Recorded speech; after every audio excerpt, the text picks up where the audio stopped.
y'all want to know? Just kind of start first with your reaction to what you just heard in court. A lot of new details. Well, Chad's family was here to support him this morning. They are waiting to see what all the facts is in this case. One thing that's shocking and ironic to me, Chad Holley has an ankle monitor on his ankle during the time of this crime. He had an ankle monitor on because of probation requirements. And so all they got to do is check the ankle monitor. The GPS location will determine whether he was there or not. And eyewitness is one thing, but sometimes eyewitness testimony can be very unreliable. I would have thought by now that they would have took the ankle monitor and had it analyzed to see exactly what Mr. Holley was. What I want to see, the results of the ankle monitor's GPS system. Where was Mr. Holley when this crime took place? He has an ankle monitor on. Let's see what the facts are. And you believe he's innocent? He wasn't there that night at all? I didn't say he was innocent. Let me be crystal clear what I'm saying. I want to see what the evidence shows. The ankle monitor is absolute evidence. If he was there, it's going to show. If he was not, it's going to show. So we don't have to debate or speculate what the facts are. In this case, fortunately, we have an ankle monitor. And the ankle monitor will determine if Mr. Holley was there when the witness says he was there.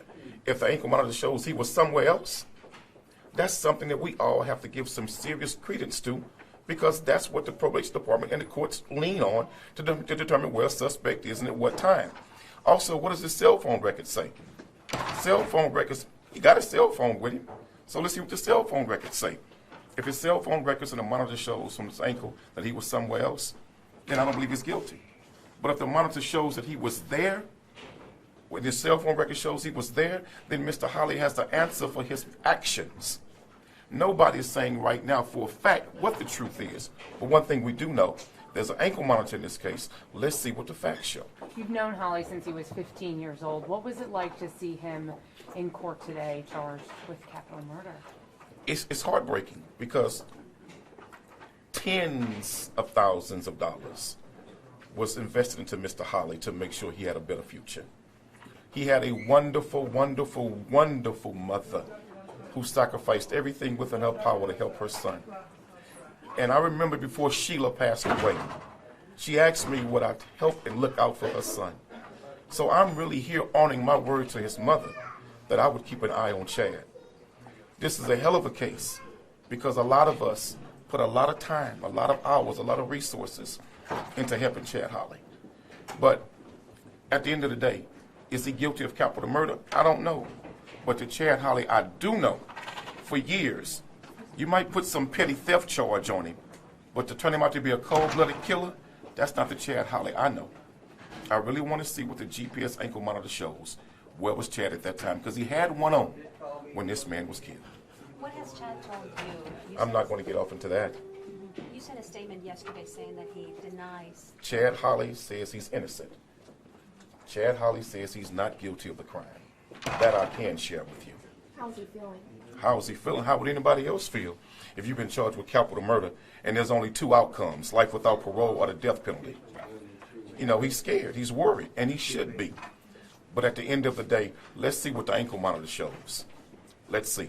The eyewitness, that can be debated. But an ankle monitor and cell phone records, thank God we got it. Quanell, does he have any gang affiliation? Gang affiliation? I don't know anything about gang affiliation, but I know one thing.